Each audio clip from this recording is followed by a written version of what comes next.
Hello, beautiful soul. Welcome to your sleep story. I am Theresa Noye, your radical self-love coach. I work with high-achieving women who typically put themselves last to love themselves enough to put themselves first. You deserve to love, cherish, and honor yourself without guilt because your well-being matters.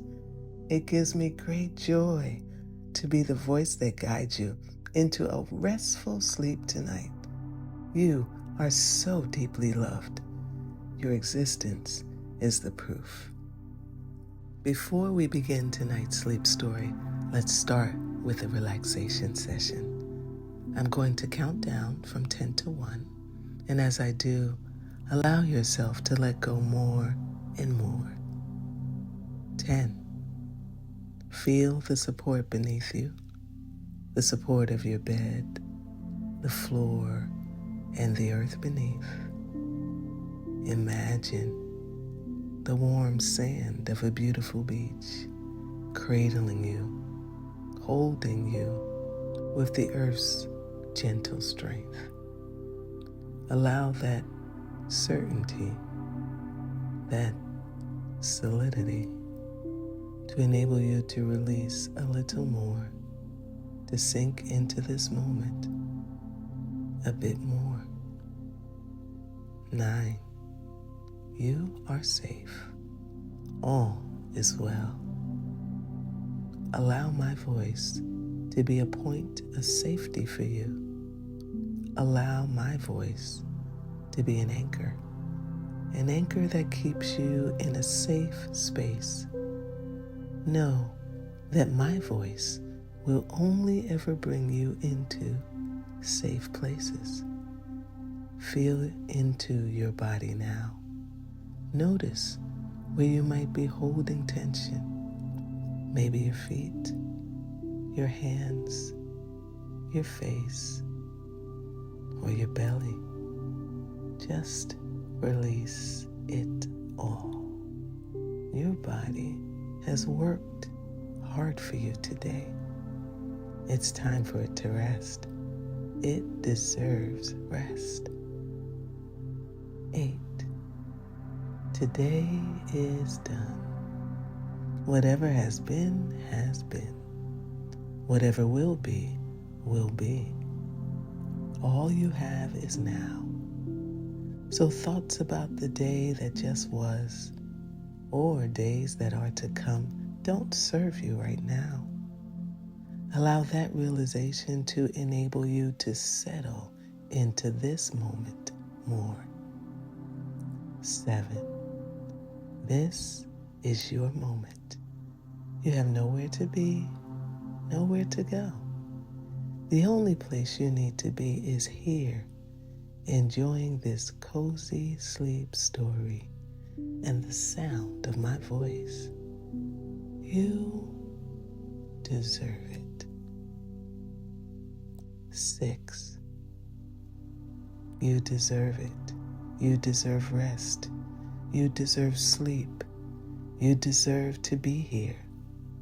Allow that fact to help you let go a little more. 5. Perhaps allow yourself to feel a little gratitude now. Gratitude for this moment. Gratitude for the ability to rest. Gratitude for the simple things. Your breath, the shelter you have tonight, the opportunity to switch off in a place of safety. 4. Embrace the coziness of this moment, the coziness of lying down in a safe space, moving towards sleep in the beautiful act of storytelling. 3. Begin to engage with your imagine now. Engage with your imagination. Picture a beach in the Caribbean, a secluded spot on the beautiful island of Barbados, isolated from the rest of the world, or another favorite spot that you may have. Allow yourself to engage. Bring that picture to mind and check in with your body again. Make sure you're not holding tension anywhere. Release and allow yourself to sink a little deeper to completely let go now as I tell you tonight's sleep story. The Lavender Hill Vineyard. Chapter 1. Arrival at Golden Hour. The road to Lavender Hill curved like a ribbon unspooled from the hand of the sky. It meandered past quiet meadows and sleeping hills, drowsy under the honeyed warmth of late afternoon. The car moved slowly, as if it too had inhaled the stillness of the place and didn't want to disturb it.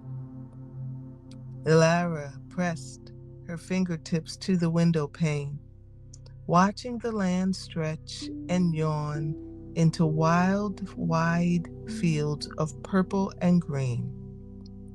She had come alone, not because she was lonely, but because something inside her whispered for space. Space to breathe, space to remember herself outside of titles and calendars and relentless striving. Just a few days, she told no one in particular, just a few days to rest her soul. As the car crested a low hill, the vineyard revealed itself in full, and the sight alone slowed her heartbeat. Row after row of lavender swayed in gentle rhythm. A lilac sea dotted with grapevines, their clusters heavy and full. Beyond the fields, nestled under the silhouette of a round-bellied mountain, sat the vineyard house, stone and wood and story, surrounded by old trees and golden silence. When Elara stepped out of the car, the air met her like an embrace. It smelled of lavender, yes, but also of something deeper. Sun-warmed earth, late summer fruit, and the faintest hint of vanilla drifting from somewhere unseen. She paused, letting the breeze run its fingers through her hair like an old friend. Everything in her softened, like petals relaxing in moonlight. A woman named Sabina met her at the door with a smile that didn't ask questions. She offered a key, a small linen-wrapped bundle of dried lavender, and a quiet assurance that dinner would wait until Elara was ready. There was no rush here, no itinerary, just the land, the house, the lavender, and her own breath. Her room was upstairs, with arched windows that opened toward the hills. Light poured in, thick as cream, spilling across the wooden floor and catching the glint of a glass water, carafe, and a sprig of fresh mint beside the bed. A soft white robe hung on the door.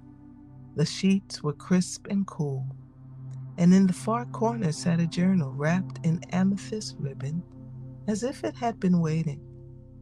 Elara didn't unpack. She didn't need to.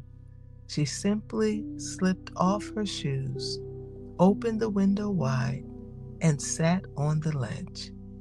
The vineyard below shimmered in the golden hour light. Birds darted across the sky like brushstrokes. A windmill creaked slowly in the distance, not from disrepair but rhythm, like an old dancer who remembered every step. For the first time in weeks, maybe months, she felt no need to check her phone, no tug of unfinished projects, no gnawing sense of falling behind, just the hush of the earth and air and the almost imperceptible flutter of her own spirit making room to be seen again. She thought of a question, not a heavy one, not the kind that furrows the brow or demands to be solved, just a simple curiosity that rose gently. What would it feel like to live without hurrying? She didn't ask it aloud. The vineyard had already heard her. Below her, the lavender swayed in answer. She sat a long time in the silence, which wasn't silent at all. It was filled with the low hum of bees, the whisper of leaves, and the lullaby of wind combing through branches. When the bell rang for supper, it sounded like the clink of a spoon on porcelain, soft and far away. She moved slowly, her limbs loose, her thoughts light. Each step down the stairs felt like sinking deeper into a warm bath. The dining room smelled of rosemary and roasted peaches. A table had been set for one on the terrace, overlooking the fields. Sabina had placed a single candle at the center. Alara smiled without meaning to. The candle didn't flicker. It swayed in time with everything else. That night, as stars began to freckle the sky, she felt something shift. Not a grand epiphany or a sweeping change, just a tiny loosening, a gentle beginning. She would sleep well tonight, and tomorrow she would walk through the vineyard, not to get anywhere, just to be. Chapter 2. A Walk Among the Rose. Morning arrived like a whisper. Alara woke not to the shrill insistence of an alarm, but to the quiet murmur of wind brushing against the shutters and the steady pulse of the waterfall tucked somewhere beyond the hill. The bed, with its lavender-scented linens, had held her like a lullaby. She had not tossed, had not turned. She had drifted. She stretched slowly, like a cat sunbathing on a windowsill, and let herself remain in bed for a moment longer, noticing the weightlessness in her chest. There were no meetings today, no strategy sessions, no mental rehearsals of who she needed to be, just breath, just body, just now. Outside, the sky was the color of early tea, warm and barely golden, with streaks of soft blue melting across the horizon. She poured herself a glass of water and wrapped the robe around her, its linen cool against her skin. When she opened the window, the world exhaled. Sabina had left a note on a small tray by the door. It read, "The vines are waiting. Follow the path. Walk as slowly as you like."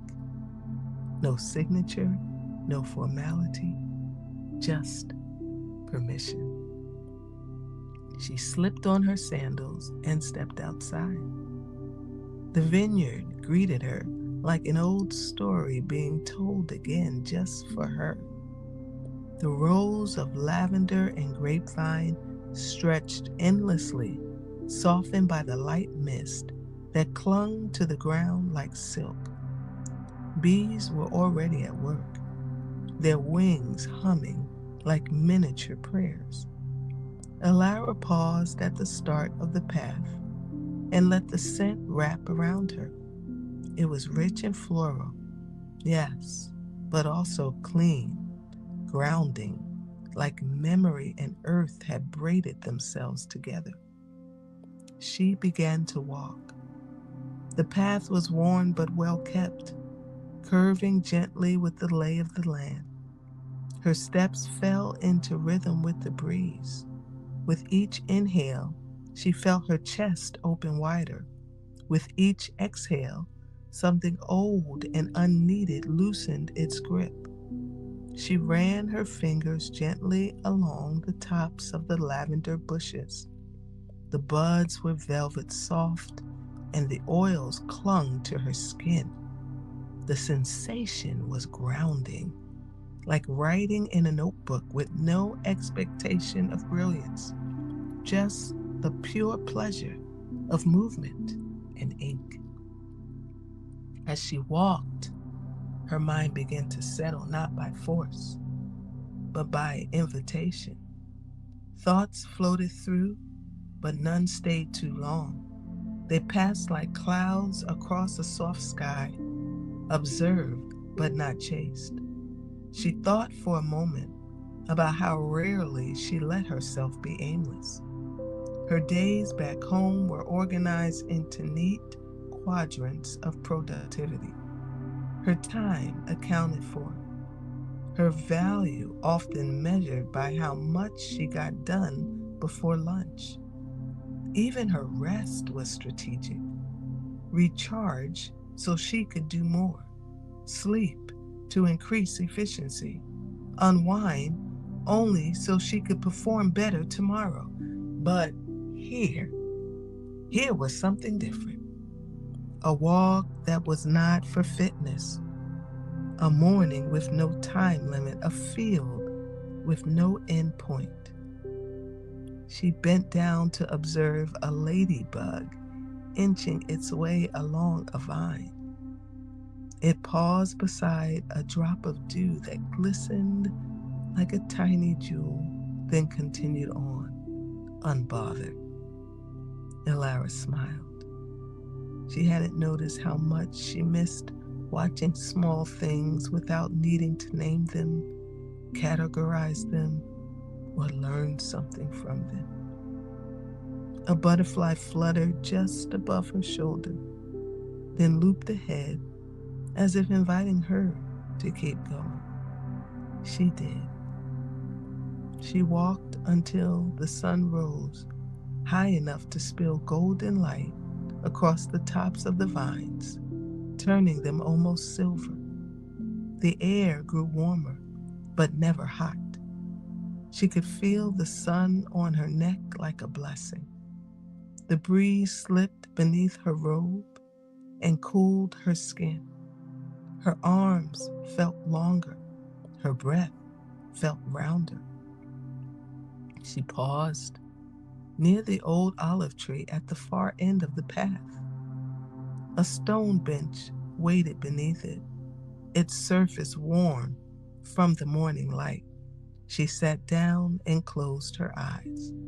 Here, in this stillness, she remembered, life doesn't always require motion. Sometimes, the most sacred thing you can do is stay. A thought rose, simple and gentle. What if there is nothing to fix today? She didn't answer it. She didn't need to. The vineyard, in its soft hush, answered for her. Just be. And so she sat there, the rows of lavender swaying like waves, the grapes ripening slowly under the sun, the earth holding her in a quiet yes. Chapter 3. The Glass Conservatory. Later that afternoon, after a quiet lunch of rosemary flatbread, figs, and lemon water on the terrace, Alara wandered through the vineyard house and discovered a room she hadn't noticed before. The door was half open, edged in ivy, as if nature itself had gently nudged it ajar. Curiosity, not urgency, led her inside. It was a glass conservatory.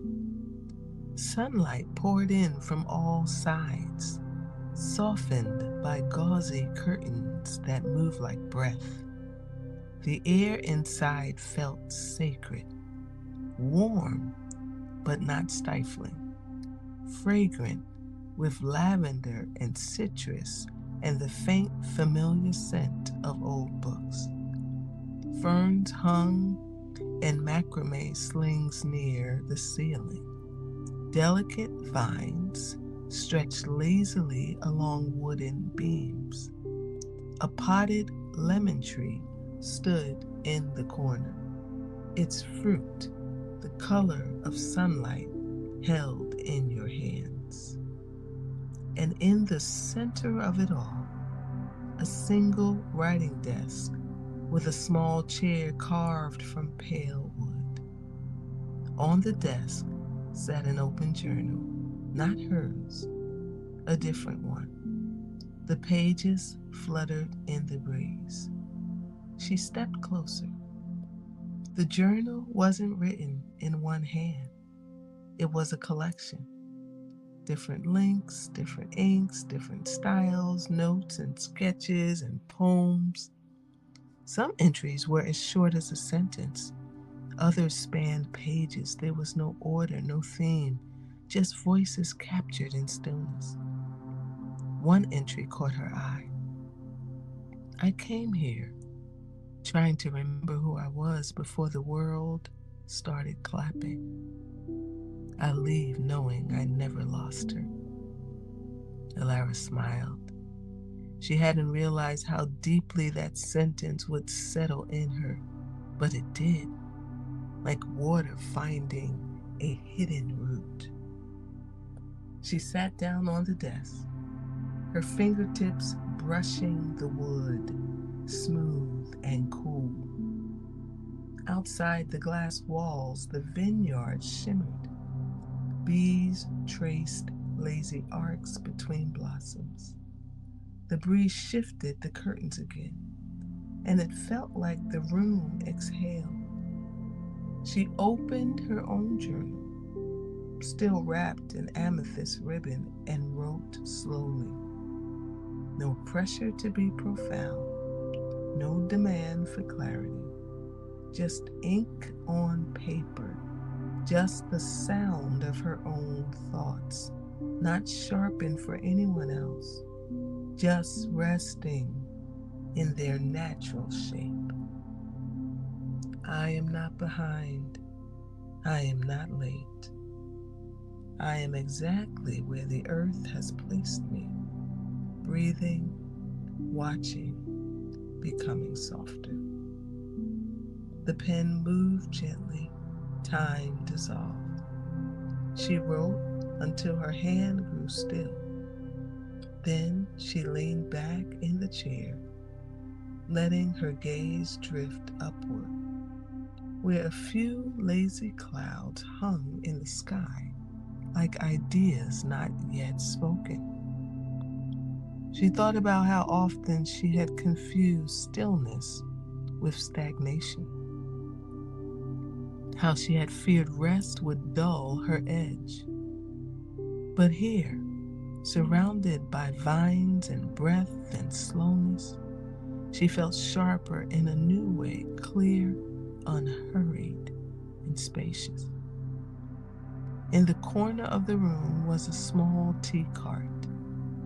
Sabina had left it stocked with delicate glass jars, each one labeled in simple script: chamomile, peppermint, lavender, rose. Nearby, a small kettle and handmade mugs with uneven rims like they had been shaped by laughter and long afternoons. and Lara chose rose. The petals unfurled in hot water like a secret opening slowly. The aroma filled her lungs, soft and sweet, and something in her chest seemed to exhale for the first time in weeks. She sipped slowly, letting each taste anchor her more deeply in the moment. The flavor was gentle, floral, like a lullaby for her insides, not a jolt, not a caffeine spike, just a presence. Outside, the vines swayed in rhythm and with the wind. Even the shadows in the room looked relaxed. She had nowhere to be, and somehow that felt more powerful than any destination she'd ever chased. There was no need to perform here, no need to explain.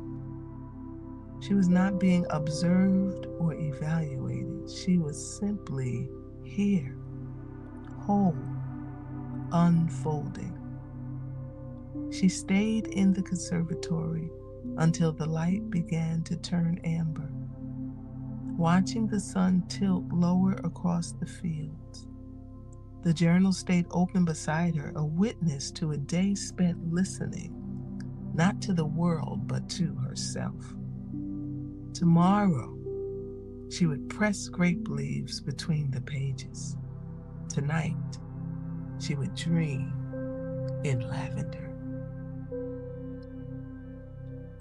Chapter 4, The Evening Harvest. The sun had begun its slow descent, stretching shadows long and golden across the vineyard. The light grew softer now, like it was being poured through warmed glass, and the air held the hush of a day preparing to rest. Alara walked back toward the rose, barefoot this time. She had left her sandals near the back door of the vineyard house without even thinking about it. Drawn by the warm hush of early evening and the pull of something unnamed. The earth beneath her feet was soft and uneven, dotted with warm stones and blades of grass. It felt like a memory, like the kind of comfort she'd forgotten she knew. She wasn't the only one in the field. A few workers moved slowly among the vines, harvesting bunches of deep violet grapes, their laughter gentle and far off, like the murmur of waves on a distant shore. Sabina stood among them, her sun hat tilted back, a woven basket in the crook of her arm. When she saw Alara, she simply waved her over. No words, just welcome. Alara joined her. Sabina handed her an empty basket, then gestured toward a nearby row heavy with fruit. Take only what calls to you, she said. There's no right amount. Alara smiled. That kind of instruction might have frustrated her once, back in the life where everything had metrics and outcomes. But here, it felt like freedom. She wandered to the vines and began picking slowly, cradling each bunch like something sacred. The grapes were plump, their skins warm from the sun. Some slipped easily into her palm, others resisted slightly before letting go. She moved from vine to vine, her fingers sticky with juice, her basket slowly filling. There was no rush, no one keeping count. It was the kind of simple, sacred work that felt like a balm, wordless, grounding, rhythmic.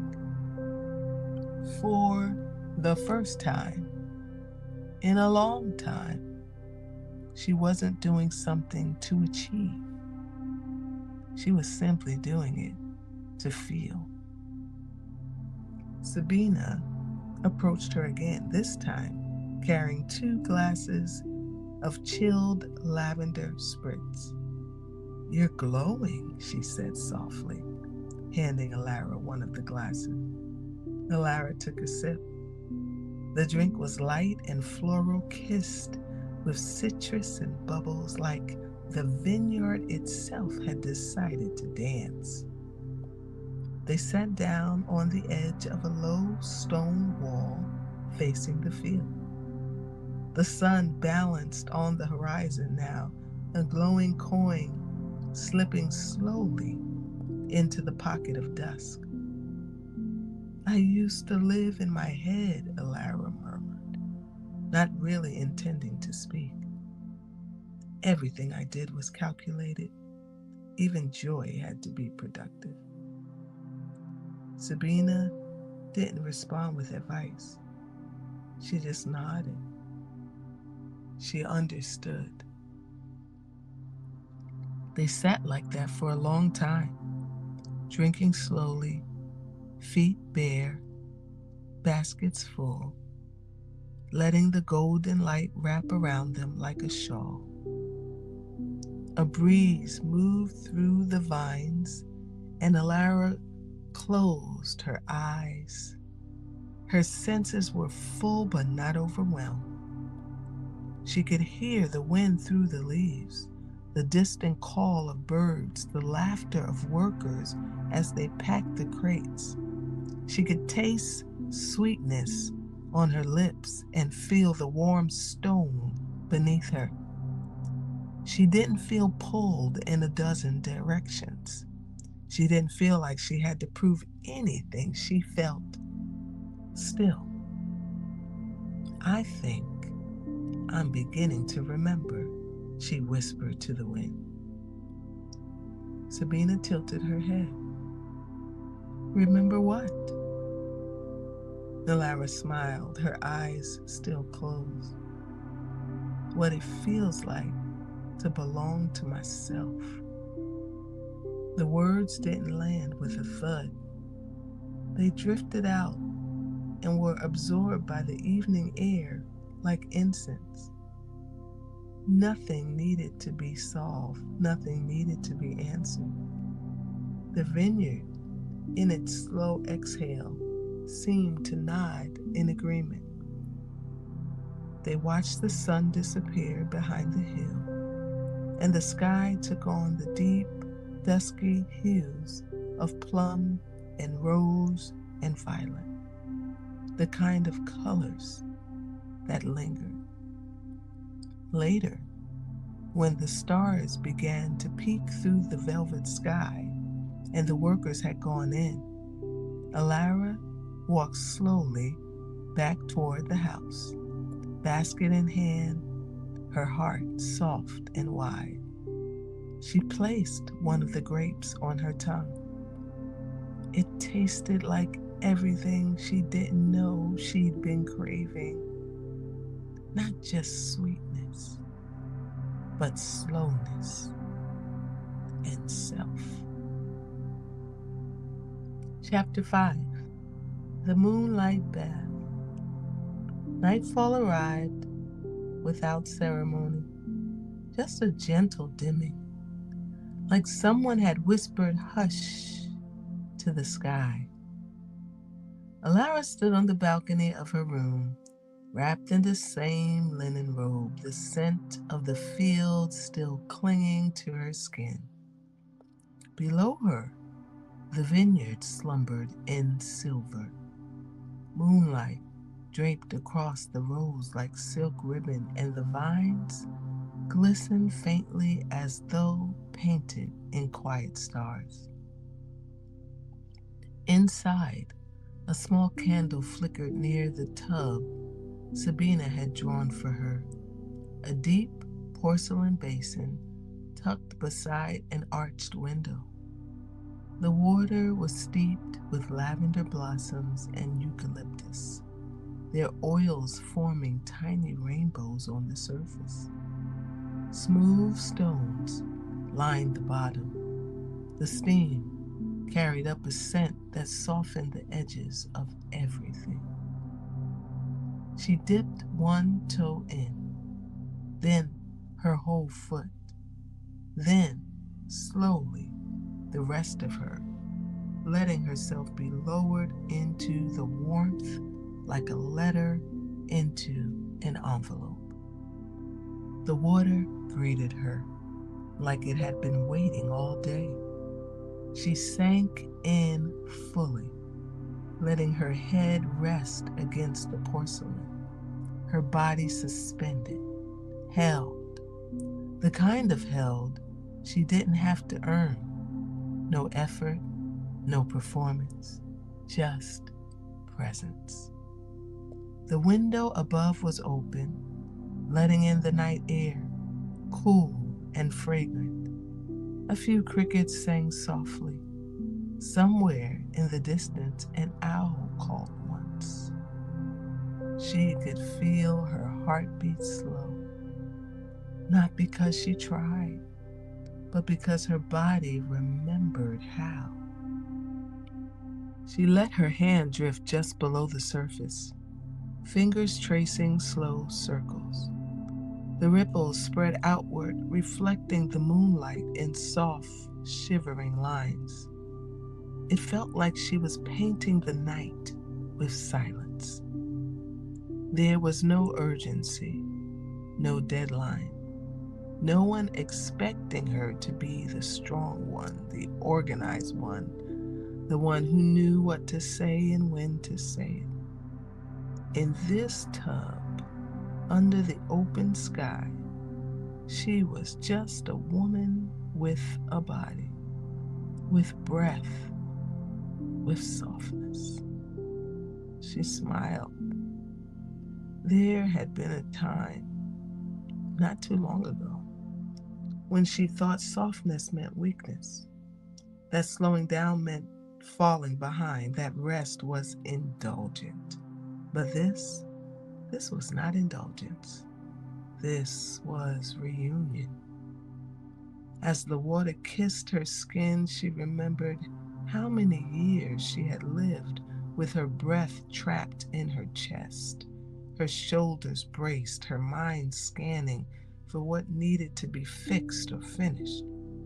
And now, here she was, floating, unfolding. The candlelight danced on the walls, shadows swaying in rhythm with her breath.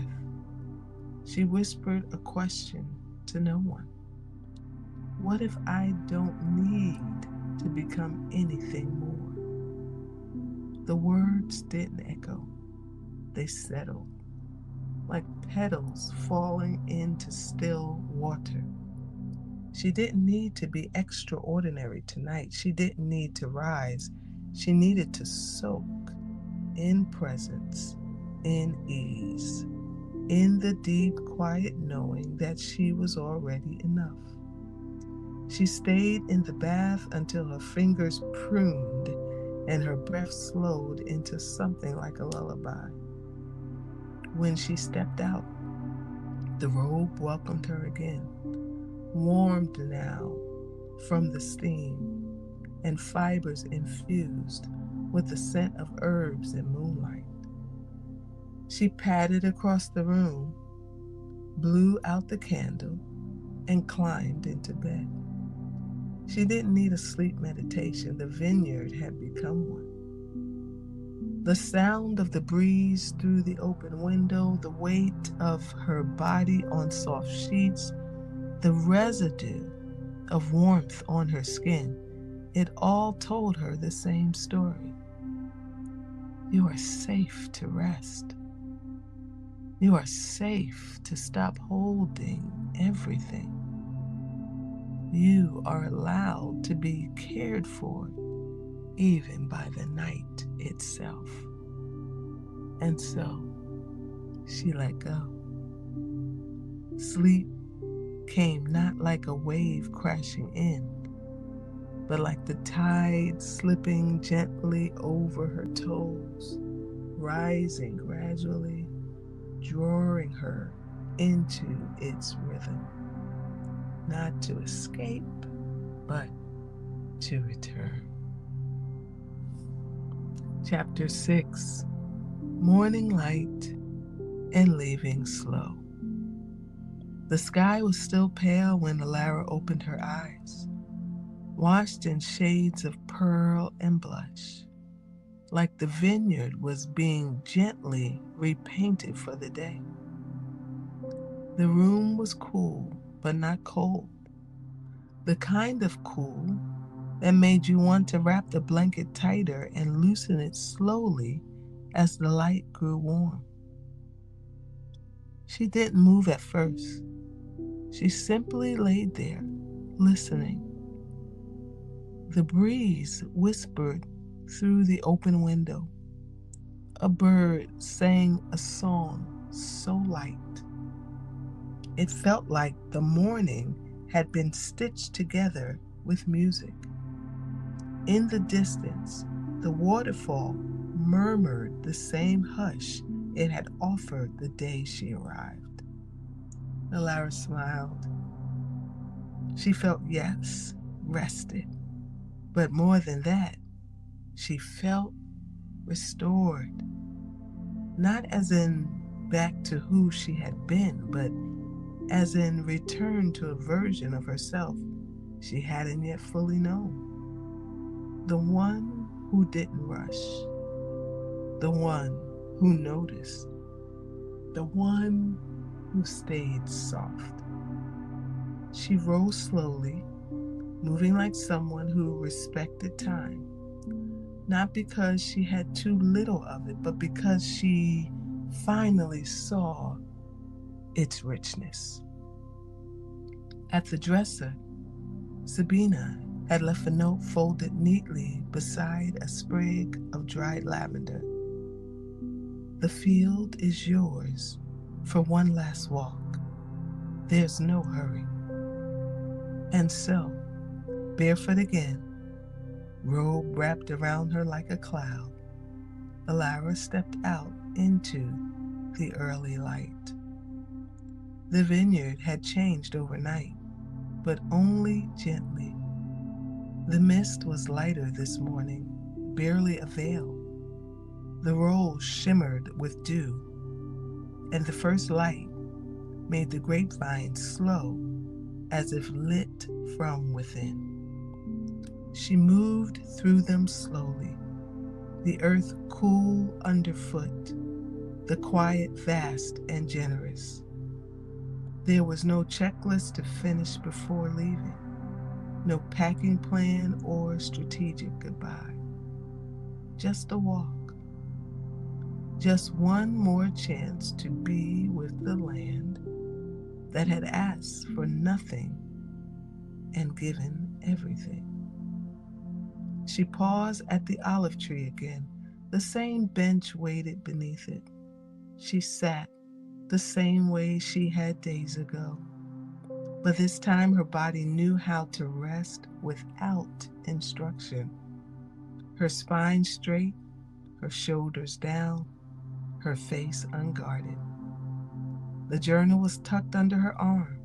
She opened it now and wrote only one line. I will not forget how this felt. Because it wasn't the lavender, or the wine, or the bath, or the lack of meetings. It was how she had met herself in all of it.